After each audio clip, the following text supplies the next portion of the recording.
Did you know that race was not always considered a biological or genetic category? So how did we come to understand it that way today?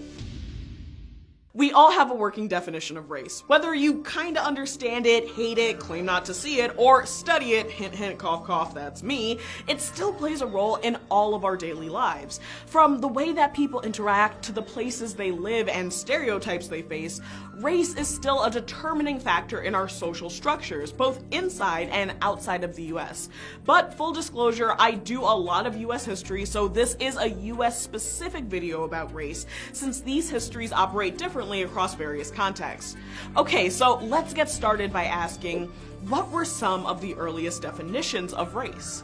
Well, before we started thinking of race along the lines of biology, genetics, or phenotype, aka physical appearance, did you know that it was largely considered a category of kinship or group affiliation? In the 16th century, we started to see the use of the word race in English, but it isn't attributed to physical traits or behavior. It meant quite literally that you were all members of the same household, group, or shared a common ancestor. But when did race shift to being less about kinship groups to sounding more complicated than the lyrics to I'm My Own Grandpa? Well, we can see that starting in the colonial era. And that brings us to our second question.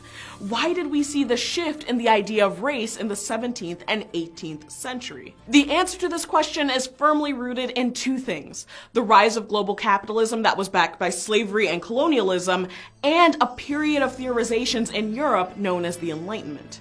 When the Spanish began the colonization of the Caribbean and later Latin America after 1492, they looked to native populations to mine silver and gold under brutal working conditions. They set about enslaving, attacking, and murdering those who didn't comply. Thousands of native people died as a result of overwork, genocide, or because they were exposed to new diseases brought over with the Spanish settlers. And when England established its first successful long-term colonies in North America in Virginia in 1607, they looked to mirror this pattern of enslavement with native people, while also seeking copious amounts of silver and gold. But they had limited success with this route because, one, Virginia wasn't exactly rich in gold, and two, native populations were able to resist the efforts of early settlers through fighting back or escaping and blending into adjacent native groups. English settlers still wanted to make money off of this venture, so they began to look to alternative ways of making Virginia profitable, and that came in the form of tobacco. But a major problem with growing tobacco is that it requires a ton of labor, and the laborers needed the agricultural skills to turn the crop into cash.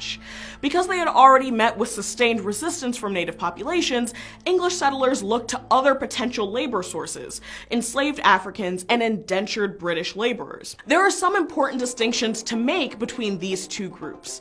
First, indenture was a contractual agreement with fixed terms that varied widely. Some indentured servants were brought to the colonies against their will, either as a punishment or because they were children. Terms of these contracts were often very exploitative, but many came willingly in exchange for their passage to the new colonies, and many of these indentured servants finished the terms of their contracts and began lives as property owners. Enslavement of Africans was an entirely different category of labor from indenture, because one, slavery was for life, not for a fixed term or a number of years. Two, slaves were not considered human. Three, it was not a contract because it takes two consenting humans to enter into a contract. And four, slave laws were enacted codifying hereditary slavery, meaning that if you were enslaved and had children, then those children would also remain in slavery. With the expansion of this system, there was understandably some resistance, even from Europeans. So in order to continue to justify slavery, we start to see the pseudoscience of race emerge that connected physical features, behavior, and legal rights right around the 18th century when colonial use of slaves was expanding. Anthropologist Audrey Smedley notes that scientific ideas about physical appearance and racial difference in the 18th century were largely folk ideas used to justify already existent social norms. So as a result of a desire to perpetuate systems of exploitation, more and more distinctions were made about the supposed differences amongst races, primarily the differences of black people from their white counterparts. This evolution of race became more concretized after social structures of slavery were in place, and not before, and was solidified by the Enlightenment. Enlightenment, which brings us to our third question. How did the Enlightenment impact definitions of race? The Enlightenment was a period of primarily European thought and ideological development that saw the emergence of some key concepts that tie back into today's discussion. First, there was a push in scientific communities to categorize the natural world using reason and creating elaborate hierarchical systems that emphasize the similarities between different species and subgroups and the inherent differences amongst others, and race was fitted into this same mold. As European theorists looked to classify the world into scientific groupings, physical markers that were already established social norms through enslavement and genocide were ways that they sought to prove that this was the natural order and not a social construction.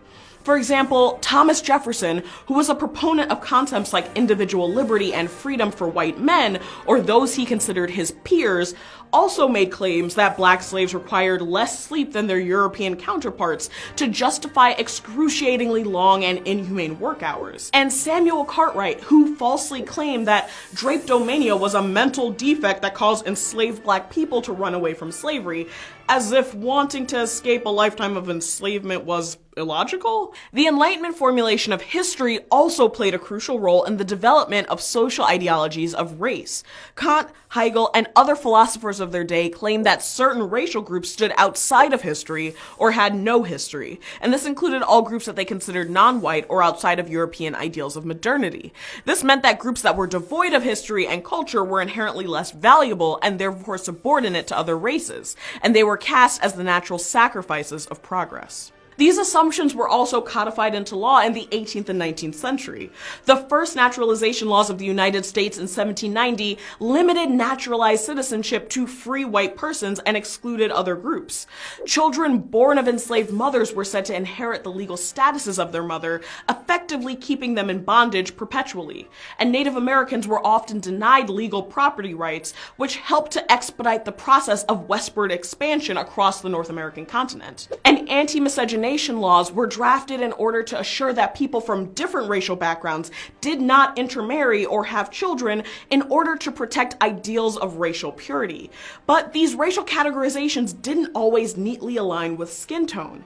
In his book, Whiteness of a Different Color, European Immigrants and the Alchemy of Race, historian Matthew Jacobson notes that in the US, white or Caucasian was not always considered a unified race composed of anyone of European descent. Whiteness was often considered exclusive to Anglo-Saxon descendants, while other European groups were broken into different ethnic categories such as Celt, Slavs, Iberics, and Hebrews, which were considered separate races from the 1840s to the early 20th century. But in the 1920s, when there was a stemming of immigration from Europe, these different races were subsumed into one category called whiteness to shore up a cultural majority against other racial groups and immigrants, and this persisted throughout the 20th century. So how does it all add up? Well, race started as a marker of kinship, but then we see it shift to become less about familial inheritance and more focused on physical indicators due to the rise of Enlightenment reasoning and labor exploitation. But where does that leave us today?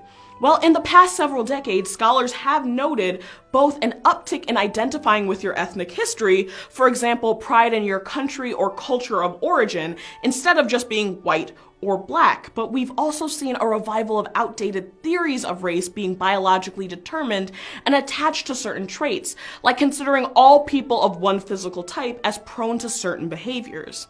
But regardless of how people identify themselves, race continues to be a complex topic of discussion and debate. With that final thought in mind, do you have any other historical points to add to the evolution of race? And how has race been used in both positive and negative contexts throughout history?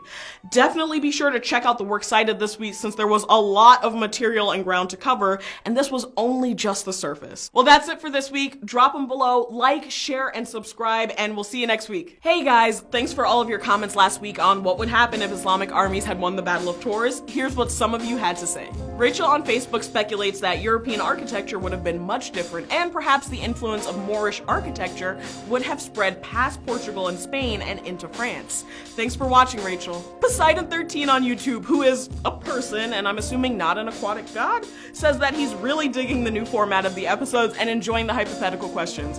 Thanks for watching from Under the Sea, Poseidon. And our last shout out is actually from our American Revolution episode. I wanted to say hi to Mr. Miller's class in North Carolina. I heard you were finishing up your unit on the American Revolution and used our video in class. That's super awesome. Stay curious, and thanks for watching. So that's it for now, and we'll see you next week.